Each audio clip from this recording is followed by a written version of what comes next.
Good evening. I'd like to call to order the council meeting for January 20th, 2015. Please stand for invocation.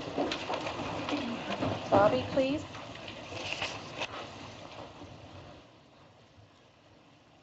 Welcome, Madam President. Gracious God, we thank you for this day. We thank you, God, how you continue to bless us and keep us. We ask you, God, to continue to bless our city, bless all of our leaders, all of our staff, all of the persons who work so hard to make this a great community. Continue to bless the persons there in our community. Continue to keep us healthy. Continue to keep us wise. Continue to keep us safe. God, we ask you please bless this council as they get ready to have this meeting. We invoke your presence at this meeting to be with them, give them the wisdom they need, the strength they need to make the decisions they have to make. And continue to bless our mayor and bless all of our leaders and all of his staff. Be with them and continue to watch over them. We ask it all in the name of Jesus the Christ. Amen. Amen. Pledge allegiance to the flag of the United States of America and to the republic for which it stands, one nation, under God, indivisible, with liberty and justice for all. Okay. Before we get started, Dennis, will you please stand? Oh, Lord. I would like to thank you for your service as president for 2014, and I'm presenting you with the gavel, and you did an excellent job. Thanks. That's got a lot of nicks in it. We'll round of applause.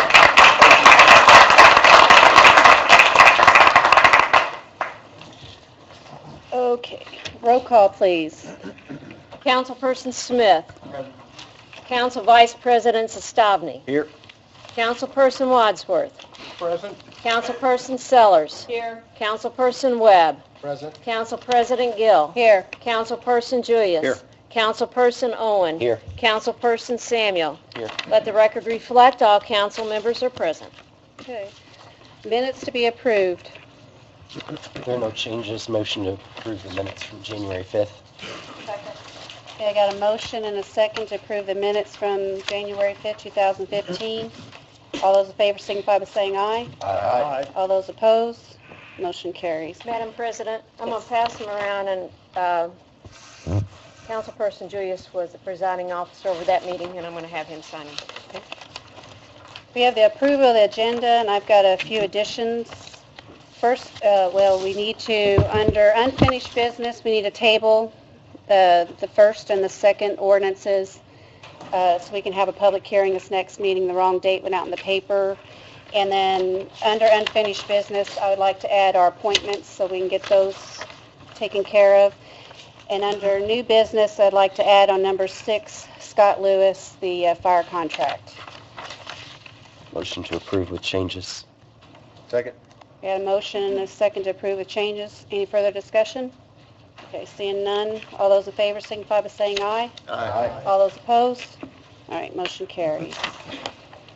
So, claims to be approved. I had one question under police, the acoustic panels for the interview room. It's 1270, this is the very last item, 127781. Should that have not come from redevelopment during construction? Or?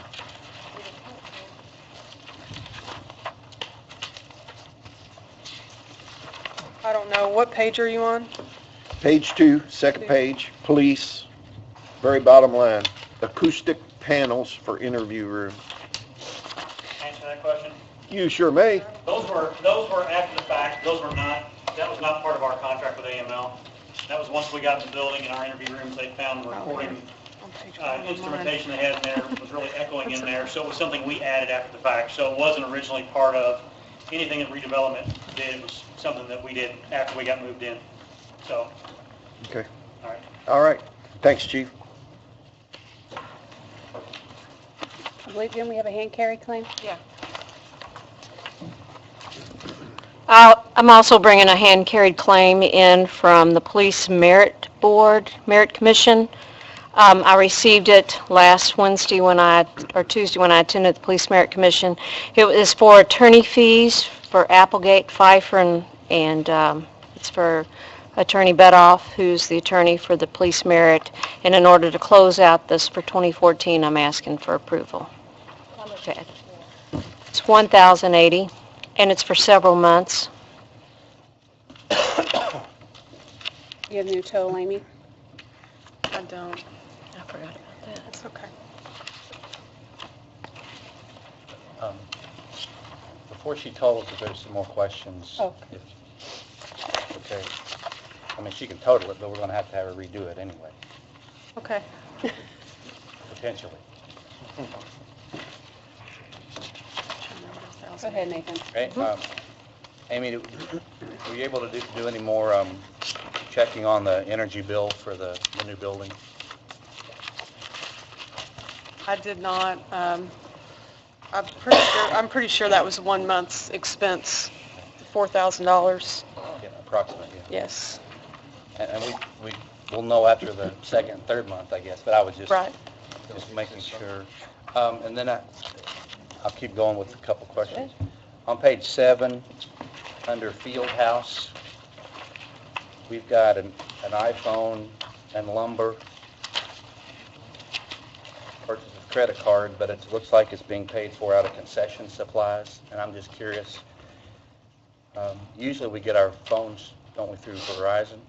And Yes, I saw that one through the claims, and it's for Sarah Nord. It was for $600 and some odd dollars. Is she on the, do we know if she's on the city plan, or? I have no idea. Well, I don't know. They bought lumber and a phone from Walmart? I didn't know Walmart sold phones. Yeah. I mean lumber. Oh, well, I was no longer in the cell phone. But I mean, that's it's a mistake. it's a credit card, so we have to pay it or pay penalties. I know that, but do you mind to check into that? Because Sure. I thought most of our phones come through Verizon, because that's the city phones do. And if it's a personal phone, it's a little bit different. Another question on page 10. Again, the title is Parks 204. It says installation of electrical system exercise. Do you know what building that was in? I don't. I think there's some equipment at the Ken Ellis, but I'm not sure on this item. I know they're working at the field house, Nathan, and I know they've been doing some construction at the field house. And do you remember one of our parks meetings? I think Paul had talked about taking some of that exercise equipment down. You know how you go up the steps to go up to the lower. Yeah, and it was going to bring them down and make an exercise room. This has been months ago.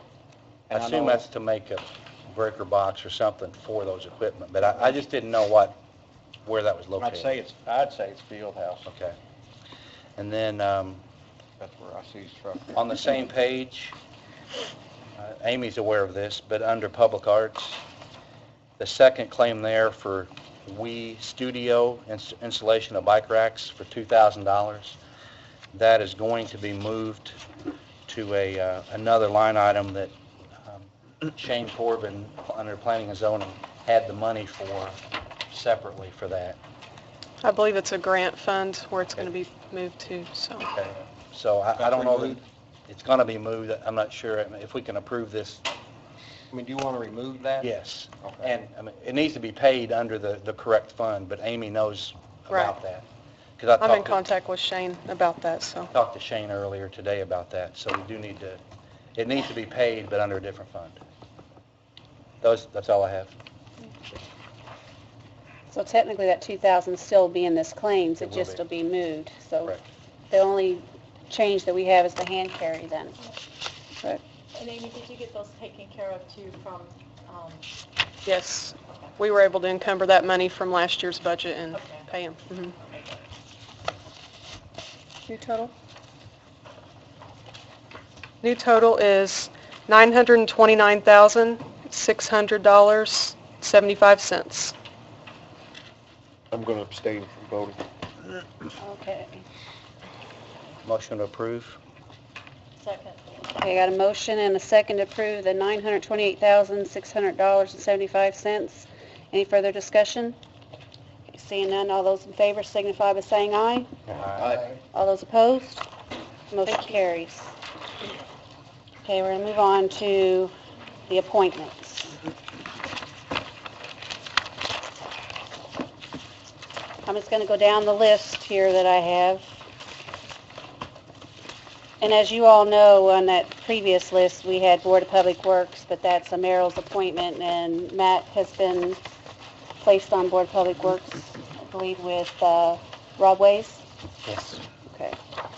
So we have Building Authority, and I have Don Spretzel. Spretzel. What say? Spursel, excuse me. Bill Fry and Dennis Julius, and you spoke with all members, and they all wish to stay on the board. So, Motion to reappoint all 3 members. Second. okay, I got a motion and a second to appoint all 3 members. Any further discussion? All those in favor signify by saying aye. Aye. All those opposed? Okay, motion carries. Drainage Board, we have District 2. Your appointment's up, Grant Morton. I'd like to put him back on. Okay, we're going to do them all together. I'm just going down. And then we have District 4, which is Connie Sellers, Bob Rogie. Yes. Okay, and then Nathan Samuel, Chester King. Yes. Matt Owen, you have Steve Gill. And Dennis Joyce, you have Steve McCray. Okay. Sorry. That's okay. At large is Mr. Coon. Matt Owen. They're all the same. They're all the same. Yeah, that's okay. Matt Owen is Steve Gill. And then Dennis is Steve McCray. Grant and Bob Rogie. M-C-C-R-E-I-G-H-T. Grant Morton, Bob Rogie, Chester. So can I have a motion to approve all these appointments? So moved. Second? That District 6 isn't up for reappointment. There are 2 years, they're staggered, so that we don't have everyone going off Drainage Board possibly at the same time. Okay. Okay, so I have a motion and a second. All those in favor signify by saying aye. Aye. All those opposed? Motion carries. Okay, Plan Commission, which is myself, Connie Sellers, and Ed Zastani. I know all 3 of us wish to stay on the board. I'll make the motion, maintain what we Second. have. I got a motion and a second for myself, Connie Sellers, and Ed Zastani to remain on Plan Commission. All those in favor signify by saying aye. Aye. All those opposed? Motion carries. Public Arts Commission, I believe, do you want to, Yes, I'd like to put forth Shane Corbin. We need 4. Shane Corbin, Jay Ellis, Melissa Deaver Wood. Those are currently still on. And then John McCarthy, which I sent information out, I believe, about John. and that was a motion, correct? Do you want to put that on? Who were the 4 again? Nathan Corbin, Wood? Shane Corbin, Jay Ellis, Melissa Deaver Wood, and John McCarthy. I'll second that.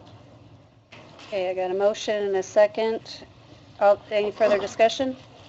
Okay, all those in favor signify by saying aye. Aye. All those opposed? Motion carries. Okay, redevelopment. Do I have any? We have Derek Spence, technically his is the one that expires, but we need to go ahead and make 2 appointments because Jamie Lake wishes to not remain on redevelopment. So do I have any nominees? Marty Chalfont. Sorry. Do we have any more? Like that one. And Derek, you put Derek. And Derek's going to stay Motion on. to- Okay. There's Derek. Okay. You want to do them separate? I don't care. So Derek wishes to stay on, and we have Maury Sheffield. Do I have a motion and a second on those 2 I'll make names? a motion. I'll second. Okay. Any further discussion? I'd just like to say that Jamie Lake served on redevelopment for, I think 5 years, at least 5 years, did a great job, and I appreciate all he's done, and he just said he's had enough and needs some time away. So I just want to recognize all the time and effort that he put in that position. That's all. And I also know that Jamie was very excellent about keeping us informed and everything. He sent us frequent emails and kept us abreast of everything, so I appreciate his service. Okay, so we got the motion second for Maury Chalfont and Derek Spence. All those in favor signify by saying aye. Aye. All those opposed? Motion carries. Okay, Solid Waste, which we need the appointment there because it was Zach Payne. I have a question. Does it have to be a council person? By state statute, yes. I nominate Dennis Julius. I think he belongs to do it. said he was willing. I- More power to it. Nobody was really jumping at Second, third. You don't want to jump on solid waste? Save me. So I got a motion, a second for Dennis Joyce to serve on the solid waste. Any further discussion? Okay, seeing none. All those in favor signify by saying aye. Aye. All those opposed? Congratulations, Dennis. Oh, thank you. Okay, and UEZ, which currently we have Mike Smith as our council representative. We got Peggy Hardaway, Stephanie Gardner, and Warren Schimpf. Are they all up? They are all, I think the mayor is Gardner, isn't he? is he? No. I Okay. think. Garner's us. Okay. Wasn't sure, I didn't know. And Have you talked to them? Do they all She want wants to Yeah. stay. I think, as far as I know, they all do. is that a motion? I'll make a motion Second. to maintain all 4 members. So I got a motion and a second. Any further discussion? Okay, all those in favor signify by saying aye. Aye. All those opposed? Motion carries. I wanted to go ahead, I didn't know the 911 board, that really wasn't on the list, but I wanted to check with you, Mr. Smith, you're doing an excellent job. Would you like to remain on that board? Yes. Okay.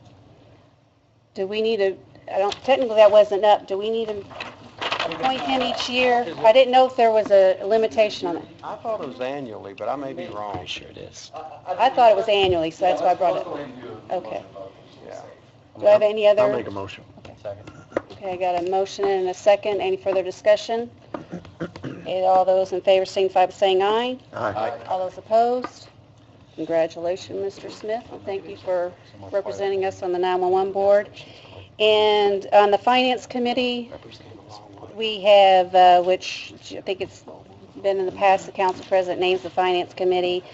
And myself has been on that. I'm going to remain on that along with Connie Sellers, Nathan Samuels, and Dennis Julius, just so. I'll make a Board. motion to appoint all 3 if they're willing. I think that's the president's appointment. Oh. We don't take a vote. I just wanted to publicly let everyone know who was on that Finance Committee. And that is an open meeting, so all members are free to, all council members, especially the new ones, it's a great learning experience, and you learn a lot there, as we discussed, so it's, Tony's also for the public, and minutes are taking, so I just welcome you all to attend that, okay? Okay, that takes care of all that I have on appointments. Yes. I have a question. Oh. BZA. Oh, BZA, With- I'm sorry. With Marty Champfont, he used to be a representative on BZA, but he can't serve 2 boards, so we have an opening in BZA. I'd nominate Steve Webb. If he's interested. I thought he was. Yes. I didn't hear you. Steve Webb. Oh, yeah, that's Oh, it right. can't? It cannot, because Oh. I was on it and Never got mind. removed. Never mind. Oh, that's right. Oh, yeah. Put him on and then remove him. I would That was like to- quick. That was a short-lived I would like to appointment. nominate Terry Hicks. I'll second that. Okay, I got a motion and a second for Terry Hicks for the BZA. Any further discussion? All those in favor signify by saying aye. Aye. All those opposed? Okay, motion carries. President Gill, Yes. one quick thing, because we'll be doing the appointments for you all.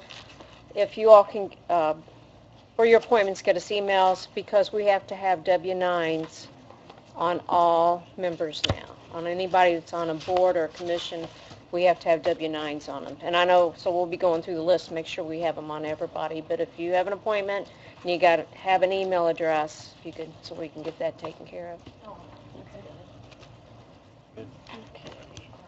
Moving on to new business. Chief Grimm, you've got the appropriate funds to the 409 and a training request. I have one other thing I want to ask about also while I'm up here. The first 2 are fairly easy. The auditor actually caught this. There was a city ordinance 2012 OR 62 that set up where our non-reverting funds, how those were set up. Well, the auditor caught that actually we were doing it against state statutes. So I think it looks like next on the list is less, and it looks like we're fixing that. So the one thing about that is we do want to, the cash value of that fund that we're setting up, the correct way today is $87,431.98. I did go to the Finance Committee and requested the full amount, have they approved, or had to bring to the full council approval to appropriate $77,000.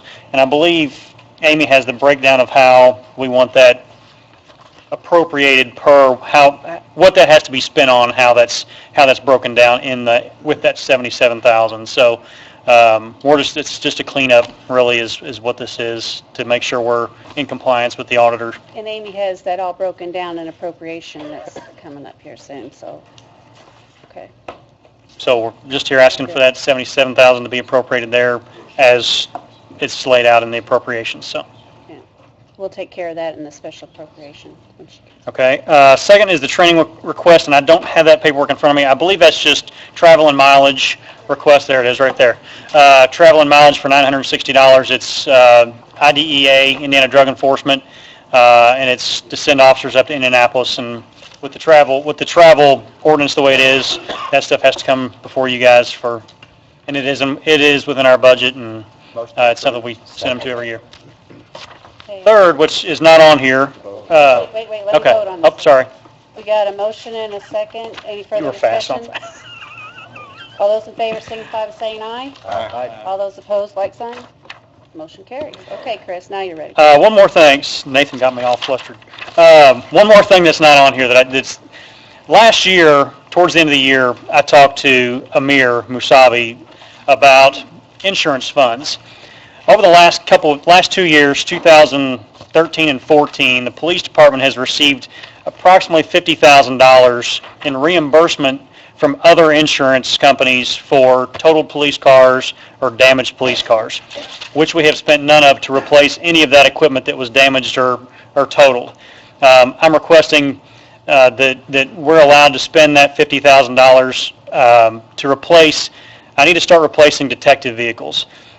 Through Lloyd money, we spend that solely on streetcars, have for the last 3 years. This is our 4th year. We'll spend all of that on patrol vehicles. We've bought 2 new detective vehicles since 2006, so we've only replaced 2 new vehicles in that division. There are currently 9 vehicles that are in that division, all of which, other than 2, are 2006 or older. So we need to start trying to catch those up a little bit. So with this money, I think I can get probably 2 cars that they can use and replace 2 of them, and hopefully after this year start cycling in 1 or 2 again to get that caught back up. But it's one of those things that, detectives for some reason always slides through the cracks and gets overlooked, because patrol, we replace more patrol vehicles because they are driven more and have more miles and are on a more dedicated cycle of replacement. So that was the third thing I wanted to do. And at the end of last year, I talked to Amir and Amy, and we had deposited about $50,000 into that fund. So my request is go ahead. I'm sorry. Does that go into the general fund? Goes into the general fund. I always thought it should go back in. Well, I think insurance, I thought it had to go. I thought it was. and here's the thing. The vehicles that were totaled were probably bought out of the general fund. Because that's... Because we just started buying cars, and I could be wrong, but I think that's set up, and I may be wrong, because we have had 1 new car that was totaled that was probably bought with Lloyd money that probably went into that fund.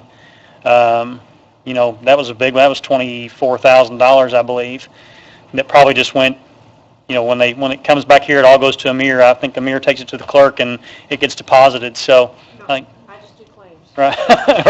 Anyway, so it all gets deposited. So, I can confirm those numbers, but and by all means, I won't spend more than what we've taken in over the last few years. That we can. Unfortunately, the police department is probably the largest contributor to that fund, but this is other insurance companies that the other drivers are at fault for damaging our cars.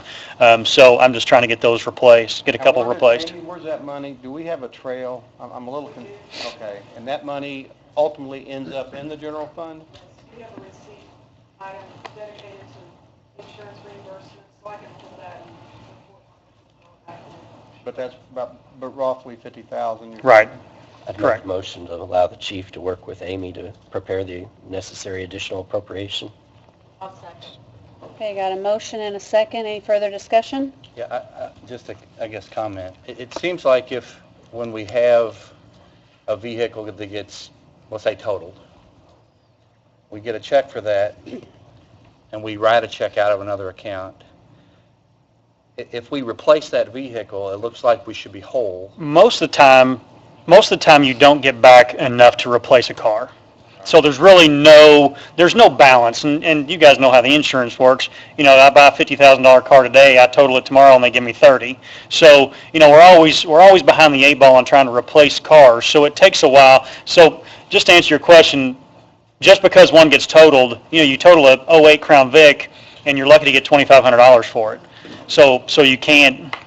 But I guess what I'm saying, it seems like we replace the car, and Typically not. Okay. And not until the next year when the Lloyd funds that's what we've done prior. Not until the Lloyd funds, and then that car kind of falls under rotation, and that officer drives a line car until we can get.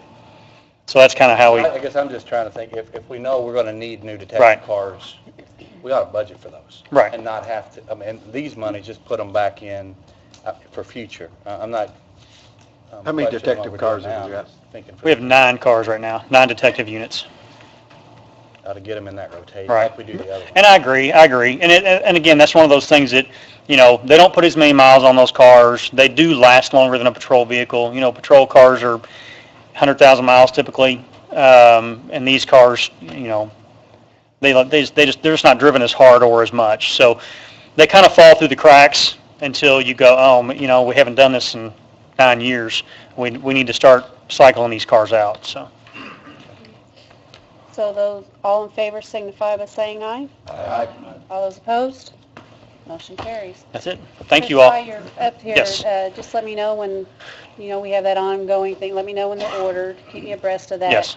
And Chief Grimm and Chief Hedrick and I kind of discussed that we are going to be trying to meet monthly just to keep on top of the public safety issues, just to let you all, and you're still fine with that? Also, I will tell you, and it was probably in the claims tonight, we are buying 3 Tahoes this year, and those 3 Tahoes are going to the K-9 division, because their cars were in rotation to be replaced, and we thought the Tahoes were a better fit. Just so if you see that come across and you know what are they buying Tahoes for, it's for the K-9 division. Also, probably the middle of February is when we're going to do the ribbon cutting for the new police department. We're working on setting a date. We're trying to get some last minute stuff done. So obviously, you know, we'll extend an invitation to all of you all. Our plan is to have an open house probably for city officials about an hour before the ribbon cutting, and then do the ribbon cutting, and then have a public open house after that. So, but I will definitely keep you guys aware of when that's going to take place. So, And that's going to be advertised, I'm hoping, so the public Yes. will be Yep. aware of that? Yep. Okay, great. all righty. Chief Grimm? Thank you all. Okay, Les Merkley, an ordinance amending ordinance 2012 OR 62, establishing the police non-revolving fund for the city of Jeffersonville. This was brought to our attention by the State Board of Accounts in a recent audit. If you recall, back in December of 2012, the controller at that time had presented to the council for approval, and the council did approve it upon her recommendation, to amend certain ordinances that previously had established non-reverting funds, and one of those was for the police department. And as a result of that, what occurred is that the funds that were collected were then were combined when they should not have been combined. These funds that were collected by the police department, certain funds by statute have to be segregated and separated. So the State Board of Accounts is asking us that we establish a non-reverting fund for these funds. They'll still be collected. It's just that they cannot be commingled with other revenue that's collected. It needs to be separated. This is ordinance number 3. Yes. Motion to approve 2015 OR3 on the first and second. Second. Okay, you got a motion and a second to pass 2015 OR 3 on the first and second reading. Any further discussion? I've got one. It says here, whereas the city of Jeffersonville shall continue to fine persons for false alarms. Are we doing that now? Yes. I mean, Yes. Yes. how are we policing that? I mean, I know we have done Yes. it, but I mean, how are we? It's an ordinance. It's basically we have And I'll be honest with you, in the last few months, because of everything else that's going on with the loss of some civilian employees, they have come to, it's gone down just because I don't have one person dedicated to do that. But typically what they'll do is they'll go through our call logs, and I think, I want to say the first two they don't bill for in a month, but after that, then it's billed, so. Are we giving them any kind of warning before you're, Oh, they know when their alarm goes off because they get called. no, I mean that they're about to be billed? And how do we bill? They get a bill in the mail. It No, just I goes out. understand that, but I mean, are they all $25 or are they $50? Yeah, it's a flat rate fee. I think that's set up by ordinance also. Yeah, it's also pretty well. Yeah. Okay. So, and again, I would gather to say it's probably been 6 months since we've billed just because we've been a little chaotic down there, so. But hopefully we can get that going again. Amy, what's the revenue for that? Got any idea? For billing? Alarm billing, and it varies. You know, it could be, It's not much if we don't bill for 6 you're months. exactly right. You're exactly right. It hadn't been a lot lately, so. And I'll be honest with you, it really, and you're a business owner, it really makes people aware because you get one, and I'm not going to mention the company's name, that it was 2, 3, 4 times a night that our guys are making calls there, and you know, they're false alarm. You can't even get on their property because it's fenced off, but you still have to respond because you get those calls. So it really makes the business owner aware of, you know, I need to fix this problem because, and it may, I mean, let's face it, you know, you put an alarm on your business, it should work right.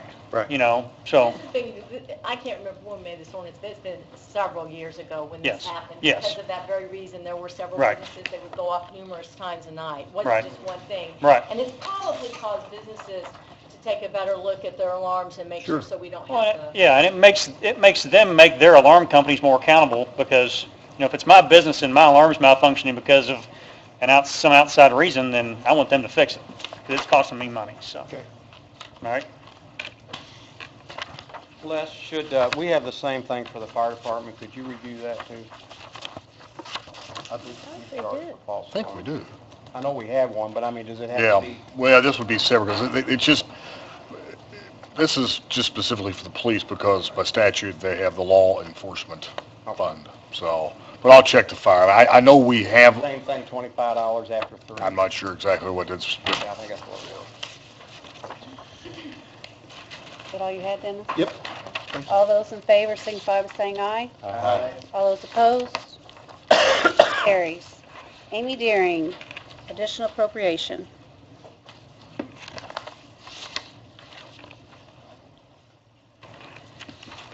Most of these items were brought before the Finance Committee on Thursday, and they had favorable recommendations to bring to the full council. I think the only exception to that is the very first item, the Public Safety Lowit City Share. We budgeted $800,000, and it was $26,409.21, so we had to ask for that to be an additional. The second two items are actually an addition by reduction, so to speak. We had budgeted some capital out of the council's budget, and we're moving $10,000 over so Bubby can buy some equipment. The next item was for Andy in engineering for some contract services. I think that was for electrical work.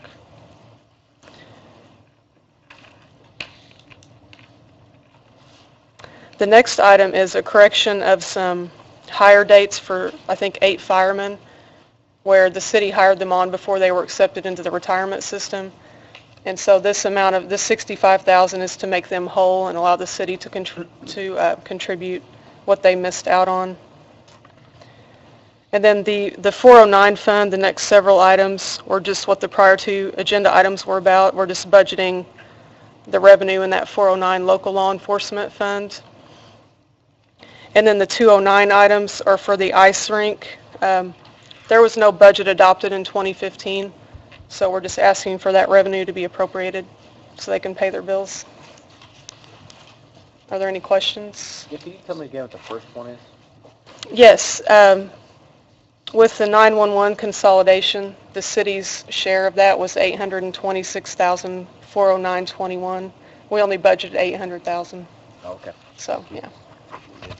And you said the 409 items were for that non-reverting fund, that Yes. separate fund we have to, pull Correct. those into the other fund. Yeah, that was that breakdown that Chris was talking about earlier. That change was brought forth after the budget was adopted, so we didn't budget any of those revenues. Motion to approve 2015 OR4 on the first and second reading. Second. Okay, got a motion and a second to pass 2015 OR 4 on the first and second. Any further discussion? Seeing none, all those in favor signify by saying aye. Aye. All those opposed, motion carries. Thank you. Next up, we have Nathan Samuel, the Public Arts update. We have with us tonight Miss Dawn Spiker. She is our new Public Art Administrator. Many of us know her, and some of you may not, but we wanted you to see her. Dawn, she's going to give us a brief report. I would just say that I'm really excited about this year because having a point person or an arts administrator that can truly be the person on the ground to push things along between our meetings is wonderful. And Dawn is one of those ladies. She was a former public art commissioner. She's very passionate about it. She's very energetic, extremely qualified, capable, all other type of words that could come to mind that are positive to support her, I would like to say. But the couple things she's going to do tonight is just to introduce us to some potential what to do for what we're going to have happen in 2015. And we can wait a minute. It's no big deal. Yeah. No hurry.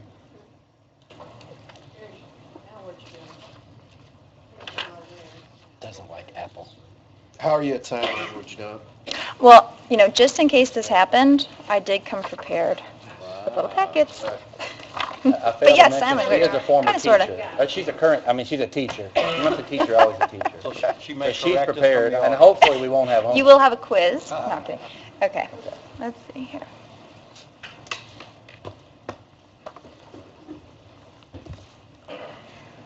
I need to move out of the way. It's above you. It's over your head. So, I'm not artsy. Can you see it from every? There we go. All right, so thank you for listening to what I have to say tonight. This is a 2015 Jeffersonville Public Art Project Plan. Oh, I'm Because sorry. it's being recorded. Yep, sorry. Project plan that I presented to the Public Art Commission last week on Tuesday, and it was very well received. So Nathan encouraged me to bring it here tonight to show all of you, just so you can see the direction we like to go. The plan consists of 16 projects, and those projects are broken up into 5 different categories, and 16 is ambitious, but I think it's definitely doable once I show you the direction we want to go.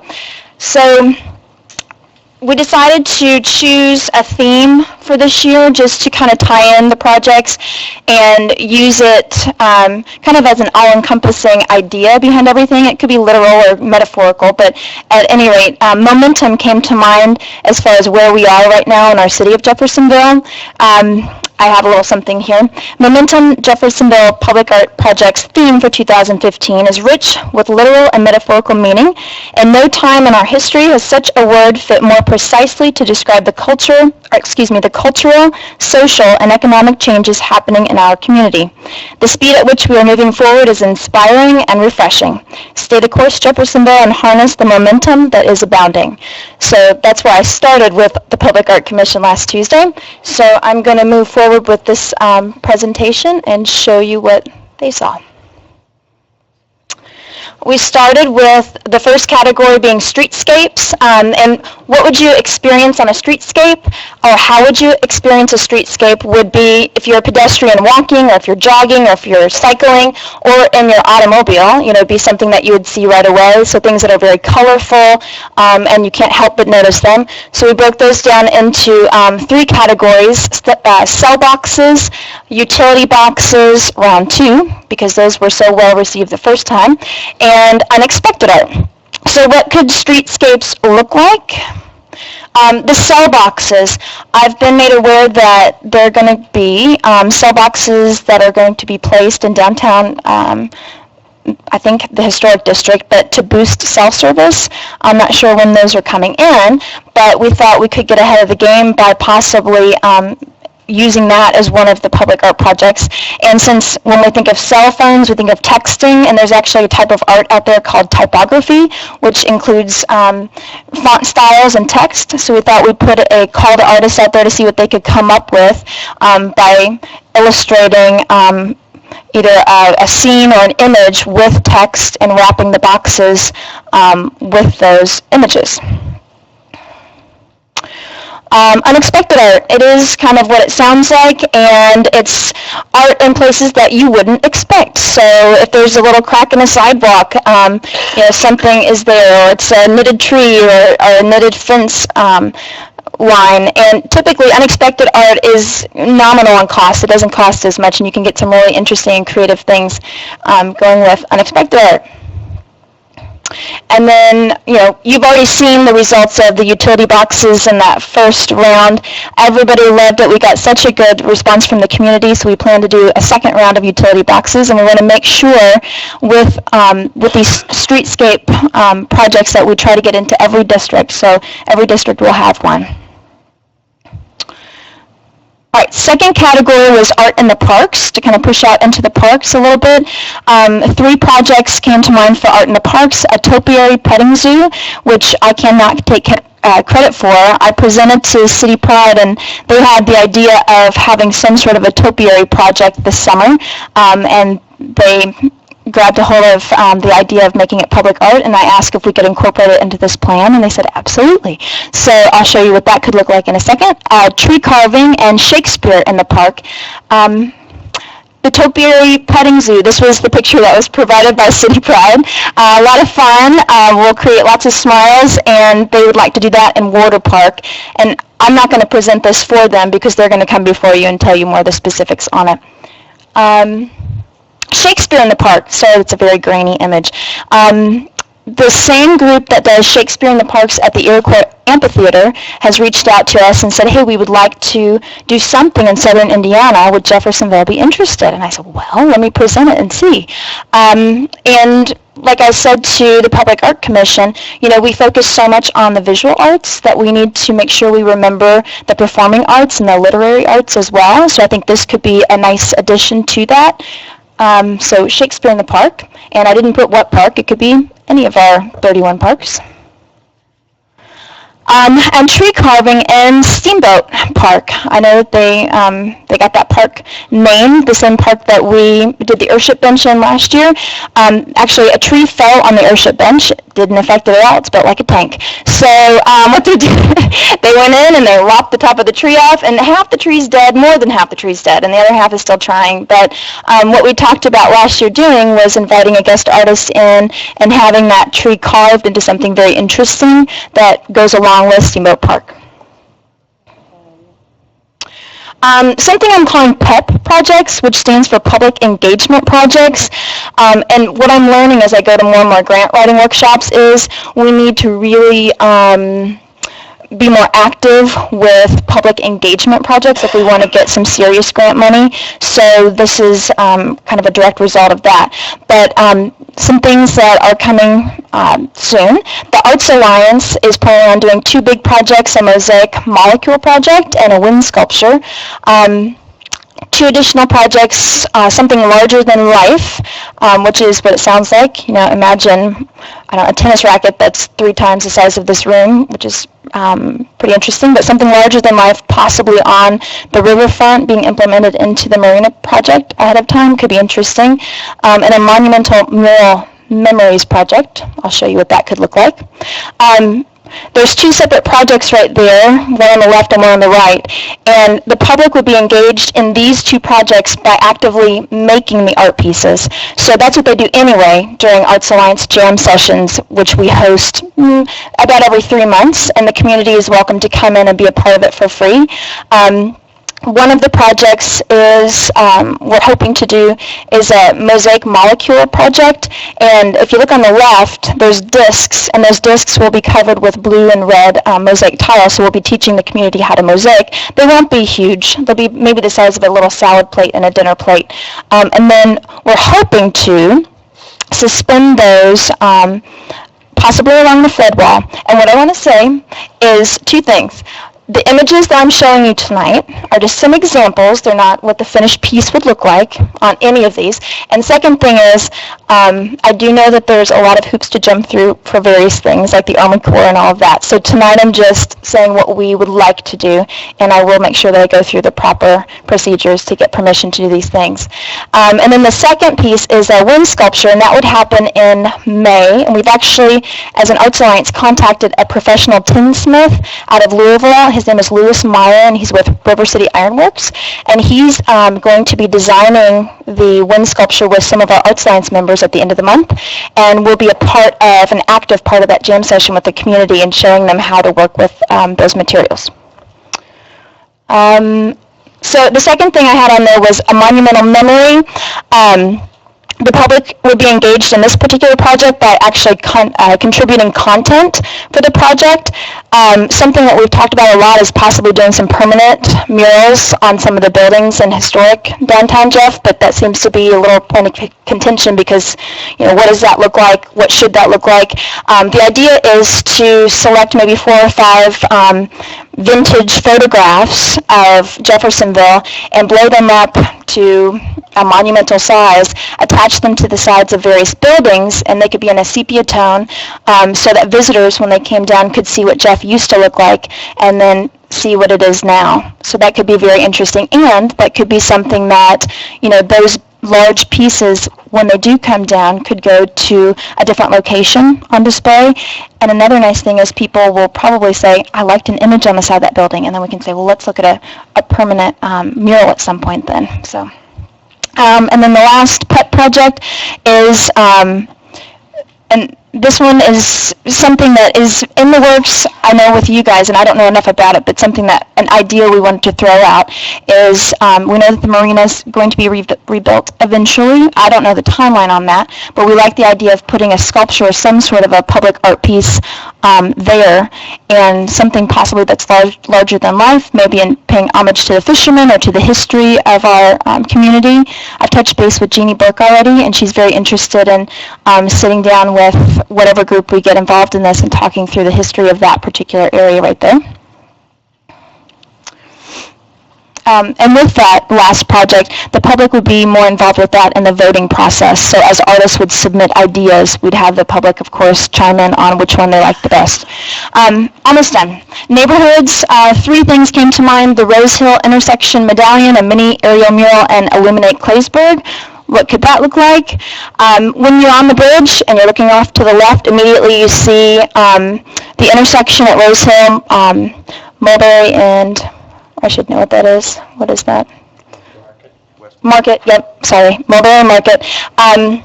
This is an idea where we would put a large-scale medallion, a lot like the Crosswalk project, but you know, right in the middle of the intersection, something that was suitable to Rose Hill, very much maybe like their logo.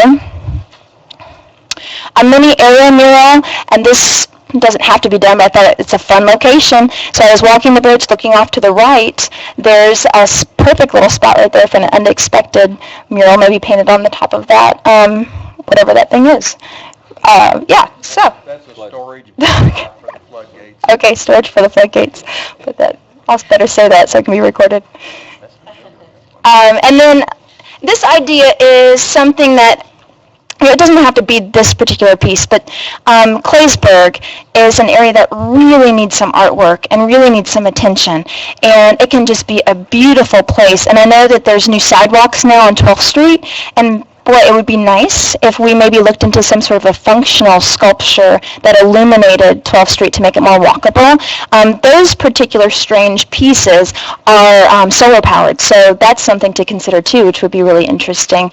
But that could be an option, some sort of a functional sculpture on 12th Street. And lastly, this is the last thing. I love my kiddos, so I had to put something in there for them. Elementary, middle school, and high school. I thought of 3 different things that could work. For elementary school, 2 schools came to mind, and I'll show you in just a second, that need to have possibly some outdoor pieces created with some professional artist help to do like an artist in residence program for a couple months there. The middle school, I've already connected with Libby Pollard at the Jeff Public Library a couple days ago, and she loves the idea of what I'm going to show you for the middle school. And then the high school is very tech-oriented. So for the elementary schools, the 2 schools that I have up on the screen, Spring Hill desperately needs something on its facade, which I think would be a perfect location to have an artist in residence working with the students to create an outdoor piece right there that the public could enjoy too. And then Maple, Ed Seward actually got a hold of me and said that they're going to redo the playground already for Maple and would like to do an outdoor mural. So that right there is exciting. I thought, well, that would be another perfect opportunity to have an artist in residence there working with the kids, deciding on what that could look like. The middle schools, there's something called Cranky Folk Art. I won't get into it in detail with you. It's a lot of fun. It combines literary arts, narrative storytelling with the visual arts, and also with performing with musical instruments with it. It's something that Libby liked the idea of so much that we talked about having a workshop at the library and then presenting this finished piece at the Steamboat Days Festival, and then possibly having it on display there at the library or in the Clark County Museum. And then lastly, I've worked with the high school kids for years, and I know that what gets them going is technology. They love it. There happens to be a super talented IUS professor who does nothing but 3D mapping, and I'm trying to get in touch with her to see if we could do a workshop with the high school kids and have them create a projection that could be on the walking bridge during the Steamboat Days Festival and maybe beyond. But they could make something that actually makes our side of the bridge look like it's just crawling with activity, which could be really interesting. So, that's all I've got. So momentum, you can't just stand there if you want something to fly, you've got to run. So.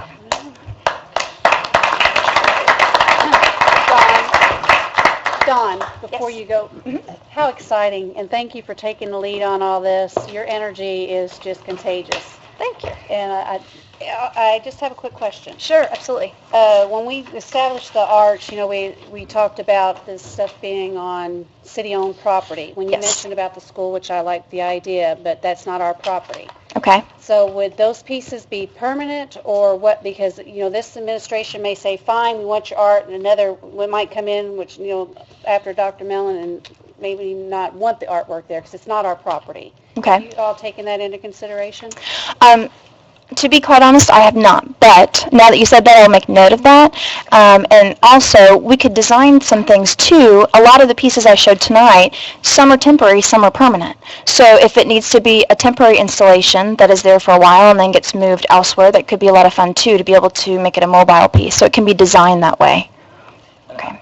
I will add that some of what Don is working towards as well as our commission is we're trying to get as much funding as possible. However, in the budget, we did put some money in. We have to put some money in to make sure we can get some stuff going. Right. And not just always wait on a grant before you start. And so the intent with that is if we work on school property, to go approach the school and see what they can, I mean, if they would pay for it and it's on their building, then they can do whatever they want to do it. We would just be glad to help facilitate that.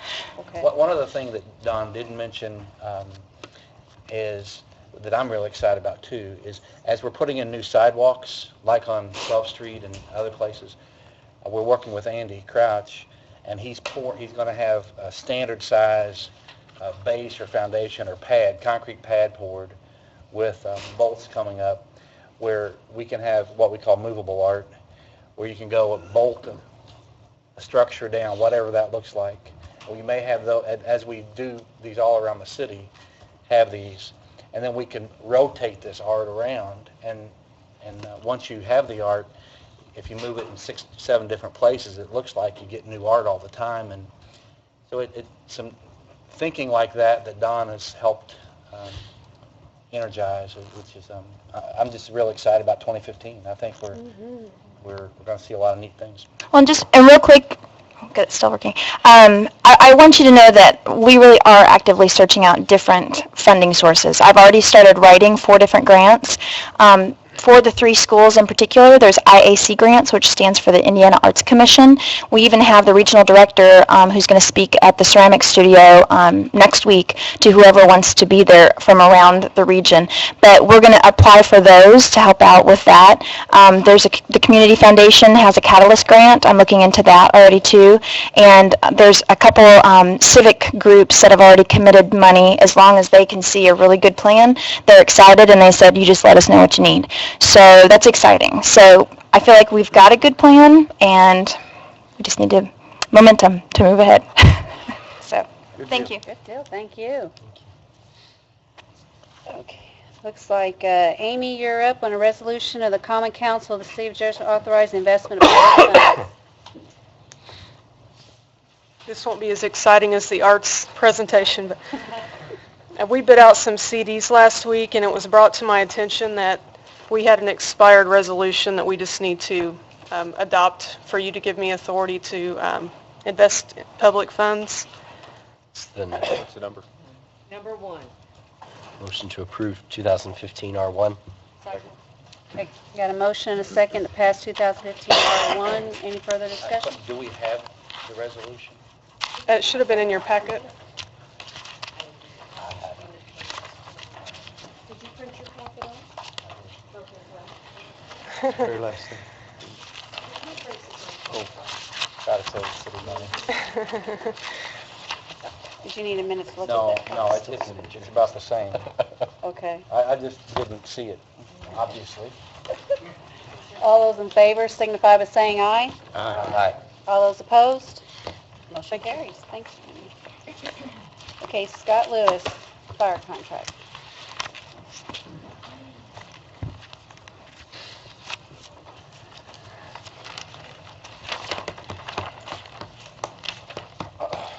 Okay, as the council knows, at the end of last calendar year, the negotiation committee for the council had met with members for the firefighters union regarding the reopener provision under the labor contract, and the negotiation committee along with the firefighters committee had reached an agreement on an amendment to the contract, and we had just received notice that the firefighters union has voted and approved formally among their entire membership this particular amendment.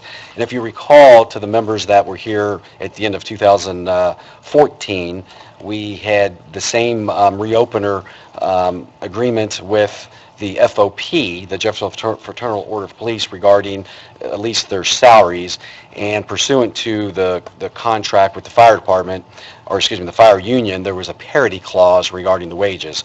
So the same percentage of wage increase, the 4% increase for calendar year 2015, 3% for calendar year 2016, and the 2.1% for calendar year 2017. That was the same percentage increase in wages that we approved by vote already with the FOP contract pursuant to the parity provision. So that was something that we had to do.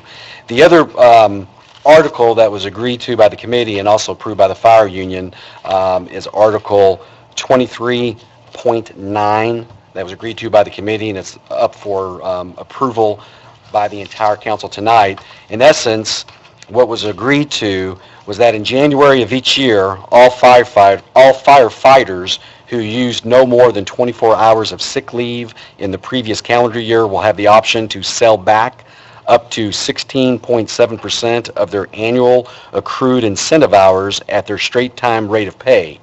No firefighter who used more than 24 hours of sick leave in the previous calendar year will be eligible to sell back incentive hours.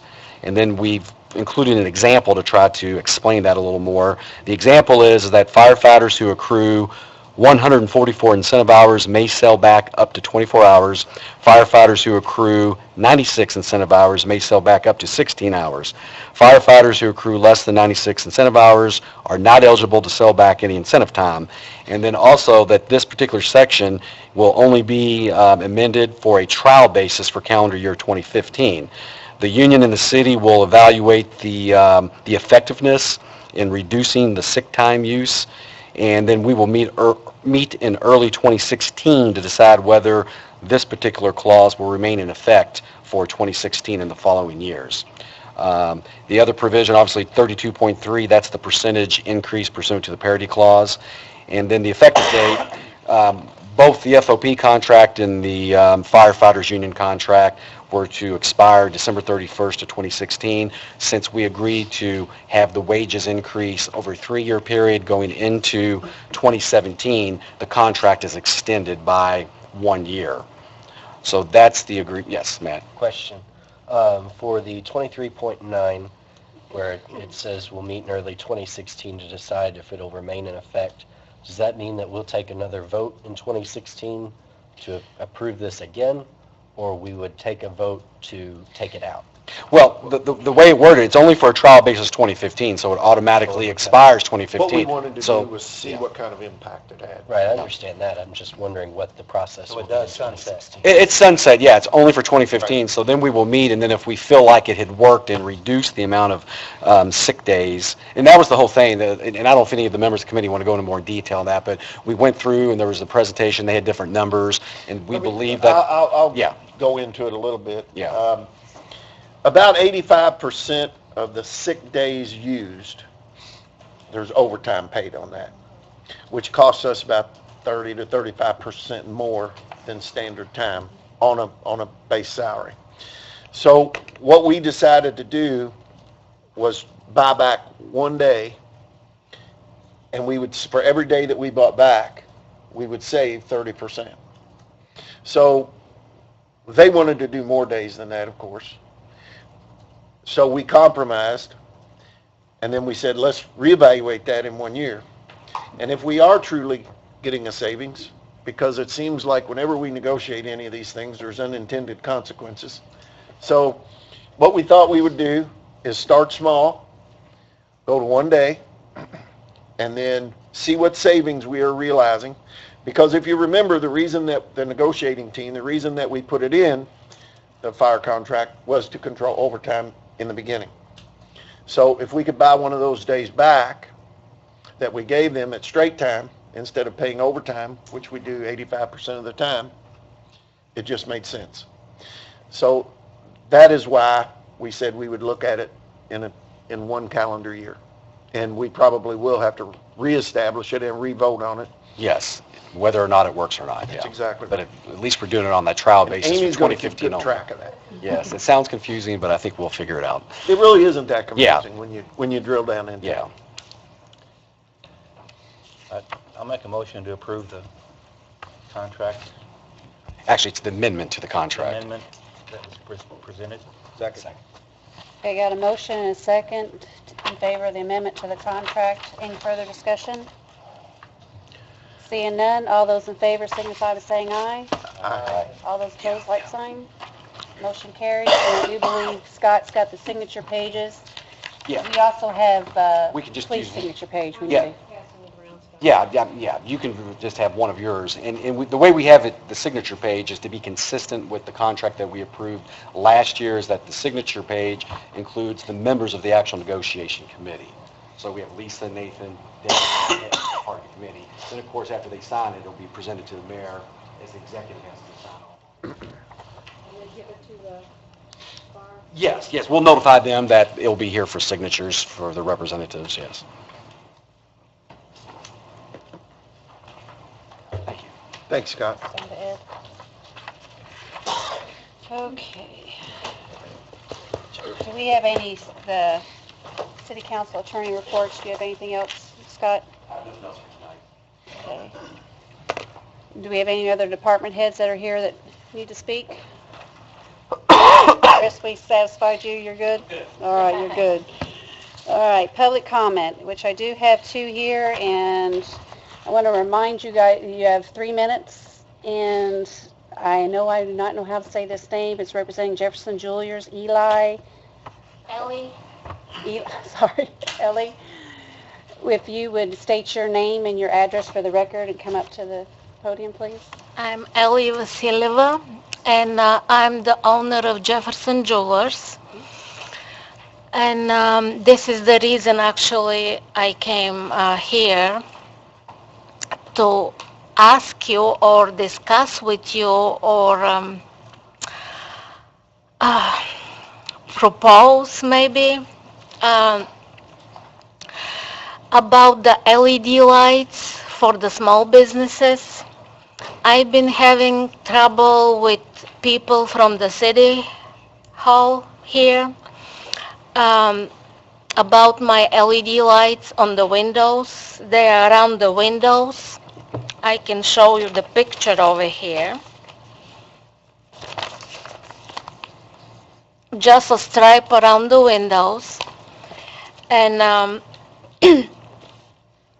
I need these lights to attract people's attention, people's eyes,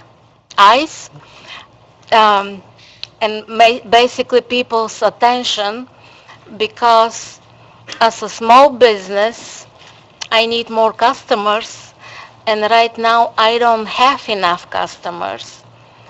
And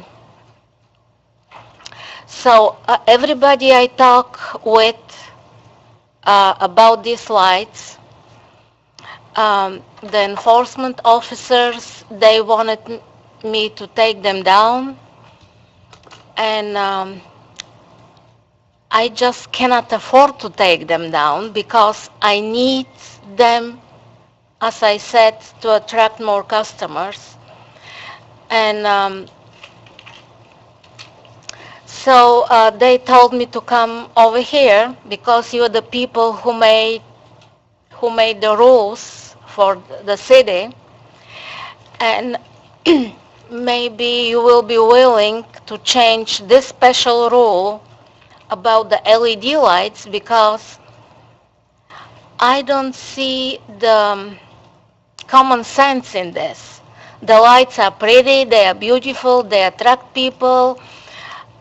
Every beautiful city has a lights, and in my opinion, the lights are the beauty of the city.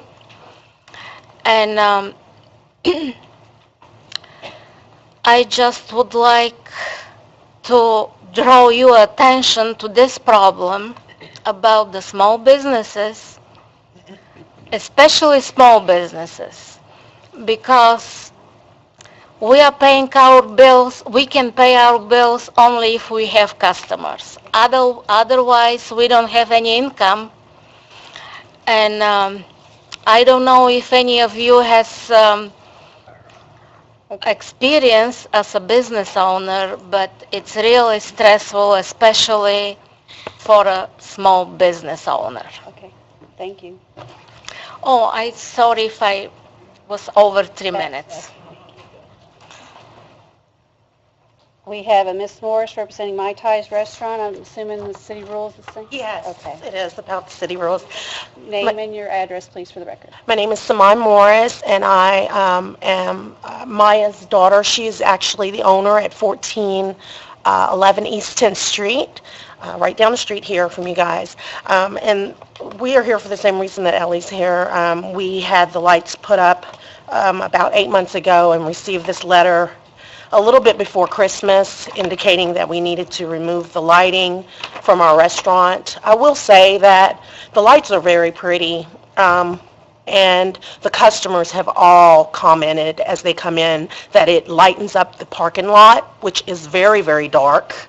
It helps them to see better. They are so glad we got the lighting. We've had customers state that they are very excited about the lighting because now when they're meeting someone who has never been to our restaurant, they can actually say, look for the lights, because people always get lost. They end up going into the Youngstown Shopping Center, and we sit in the parking lot on the outside, like Taco Bell kind of sits by itself.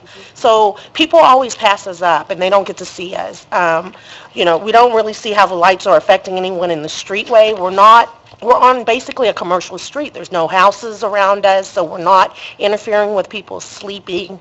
And even if we were, we would, if anything, could we keep them on and then turn them off at night when we leave the restaurant, when we close? We're just looking for, some type of help with this, because our customers have been requesting for years, your lighting is awful in your parking lot. We can't see. Sometimes the light on the pole comes on, sometimes it doesn't. And then when it does, it doesn't light up the parking lot very well. So it is very dark. If any of you were to come to our restaurant and go to the parking lot, you would see how dark it is. I mean, and the only thing next to us is H&R Block. When they're closed, and they're only open like 4 months out of the year. So when they're closed, it's just us sitting there, and it is pretty dark. We usually have a patrol car that just comes through, just keeping an eye on us, because we've been robbed a couple of times because of the lighting being so dark.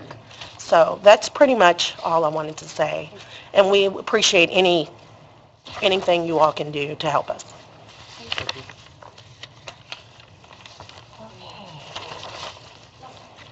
Pardon? I don't, I'm here, that's what I'm here for too. Can I talk? uh, I didn't get on the list, I didn't know. That's okay. I'd let him talk.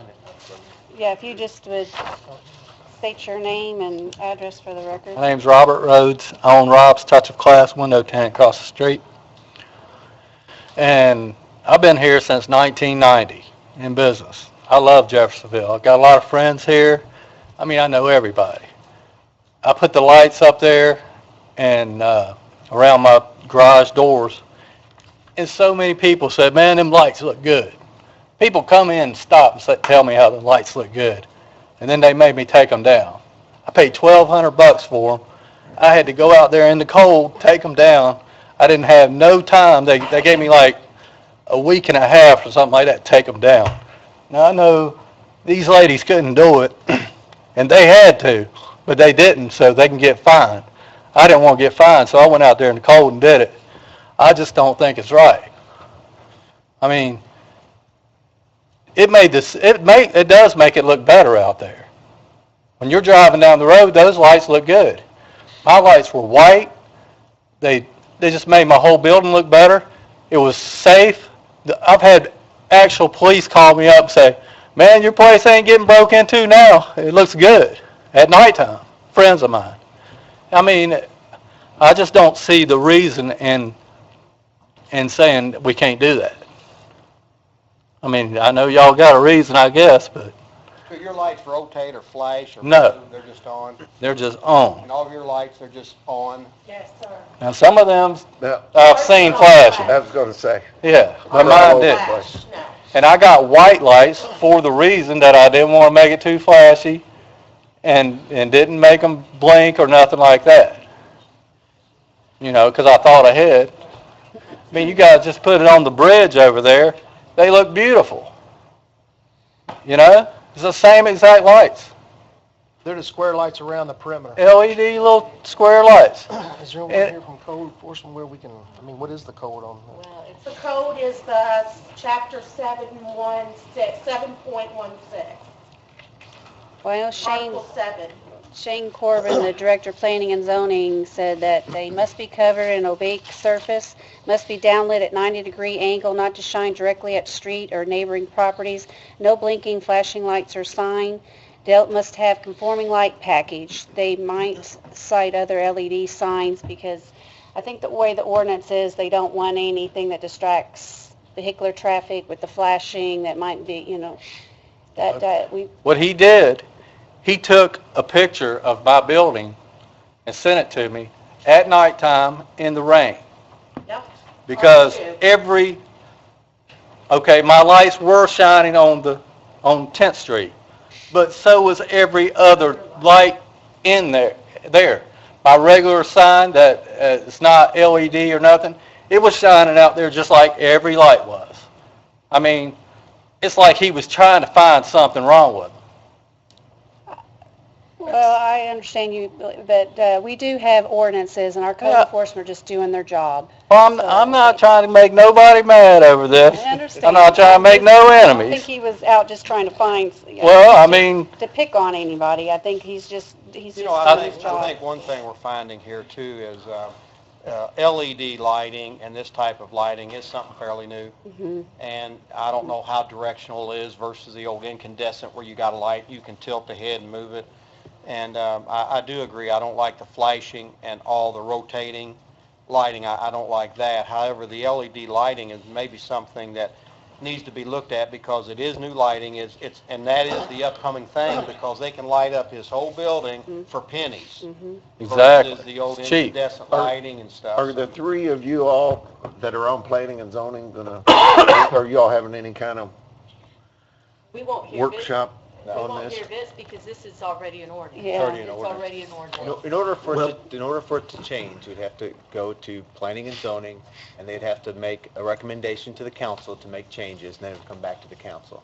But I can tell you that part of the issue here is, once one business wants to do something, the next business wants to do something better, and brighter, and bigger. So say the first business does just white lights, and the next business does different colored lights. The next business turns them on flashing, and the next business has more of them, and they scroll around. So how do you write the regulations so that it's just not a bling fest out in Jeffersonville or a Las Vegas type challenge of lights? I can tell you, I've been to the jewelry shop, and I have visited you before on a sign problem.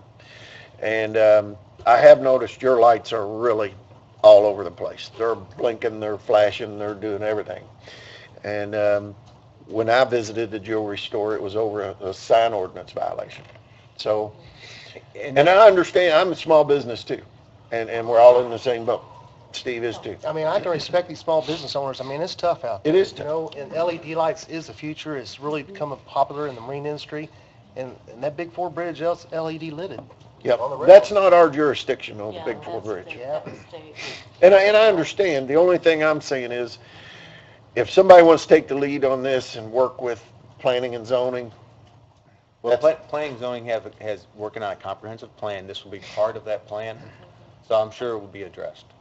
Well, But- and also we currently have a sign moratorium, not sign, certain signs. A larger sign. And part of it is the LED signs, which is great. the scrolling, The scrolling, so maybe, part of, we have a moratorium, so we're studying it, to see exactly what we need to regulate these LED signs, maybe we throw this in. But keep in mind, it's the beginning of one and then another. So I'm a used car dealer. That's exactly what happened. First we had one, we get two, and we get three. And what do I do as a business owner? Now I want to go one better to be shown because everybody has the same lights. I got to get mine brighter or get mine bigger. And it's a competition. And at some place you got to, I don't know how you draw the line, but you have to draw the line somewhere where what's acceptable, what's not acceptable, what's a distraction to drivers, what's light pollution. Well, I appreciate y'all bringing this to our Well, attention. when you make the rules, I mean, why can't you just say you can only have white lights that don't flash? Right. I mean, set a rule right there, and that stops everything you're saying. Well, I think if you go back to the ordinance was probably written 12 years ago, even before. They need to keep up with times because we're businesses that need to make a living, and I've actually had many people come in there and say, why'd you take your lights down, man? They look good. And you guys, when you make your ordinance, you can set it to where, no flashing, and I'm cool with that. I mean, I tried to do that because I knew it would probably draw too much. And I tried to do that. And if you set it where, they can't do it, they can't do it. I think that's something that is driven by technology and what's going on modern day. I mean, I think you've brought it to the forefront and everybody else here, so it's exactly right. going to be considered. And But 12 years ago, Yeah, I know, 12 years ago, yeah. I'll keep in touch with Shane Corbin to keep this in the forefront, and I'm sure he's got your all's contact information, Shane does. We'll keep you included on everything. And I took we'll mine move down forward. because they said they was gonna find me. Well, you do have to comply with the Right. the ordinance. I'm just asking I a don't little know what- that was cooperation happening until to we you address guys. this, We please. unplugged ours. Ours are. No, they said you gotta take them off the building. You can't unplug them. They told me you gotta take them off the building. Better not be no wires running to them. That's why I said I had to get out there in the cold, take them things down. I think what they'll do, we'll look at this. It's a 12-year Well, ordinance. we appreciate it because, we're just trying, I think it looks good in Jeffersonville. I want Jeffersonville to look good. That's my city. So, I'm not trying to do nothing wrong. I love it. We appreciate you bringing it up. Oh. It's on the burner, we'll, it's on our radar. Let us take a look at it. Well, we appreciate you guys looking at it. All right, thank you all. We started a petition too, Okay, and we have almost about 450 signatures. okay. Thank you.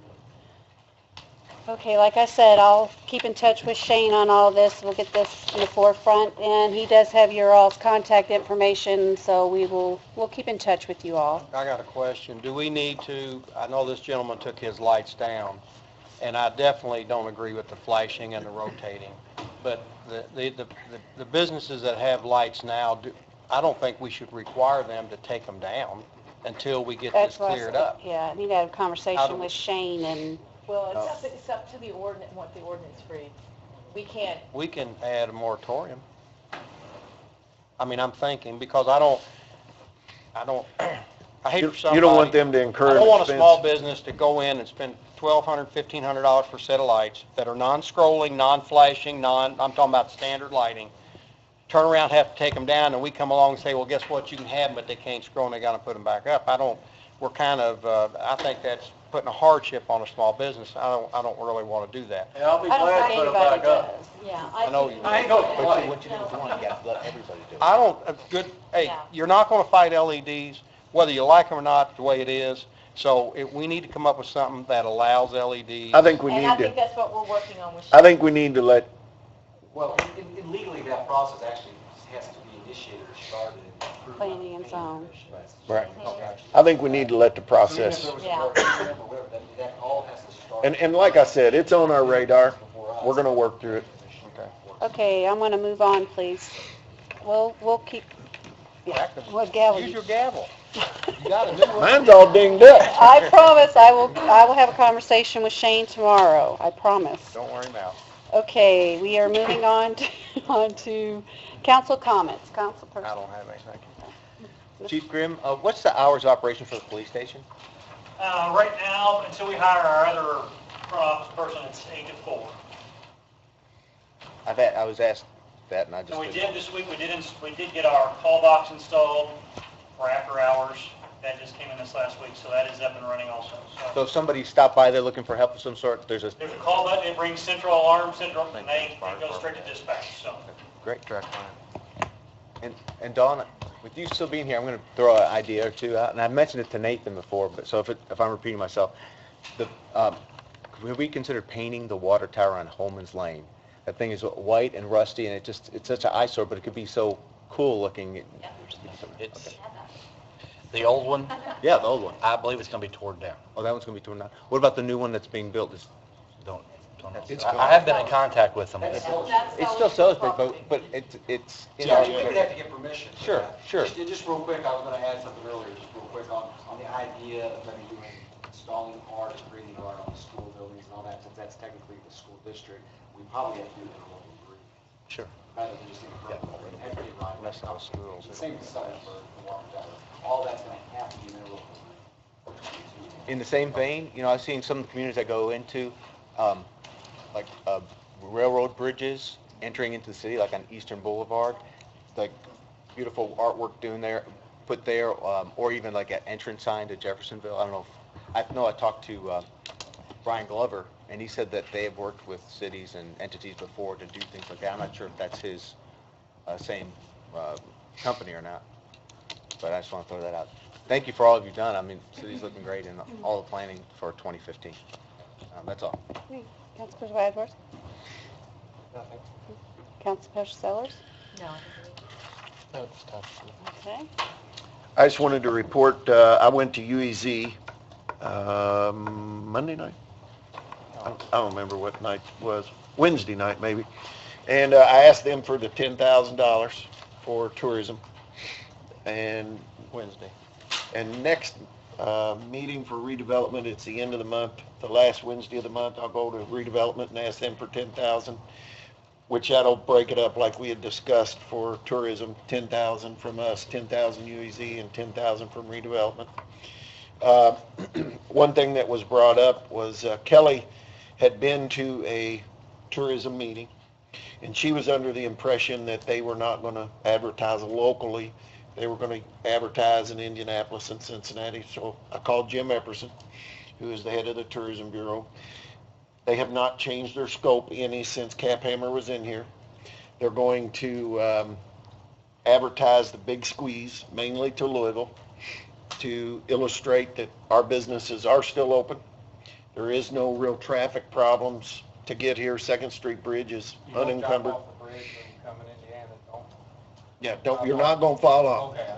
So, but anyway, I just wanted to report, and after I go to redevelopment, I'll let you know how I do there. So, that's it. Councilperson Owen. Good. Councilperson Sands. What? I know. he's like Okay, that. I do have a. She's got a whole page here. No. Yeah, you do. We do need to schedule a workshop, and I'd like to see if you all are available. Our next council meeting is Monday, February 2nd. Even though it's Groundhog's Day, we still have council meeting that evening.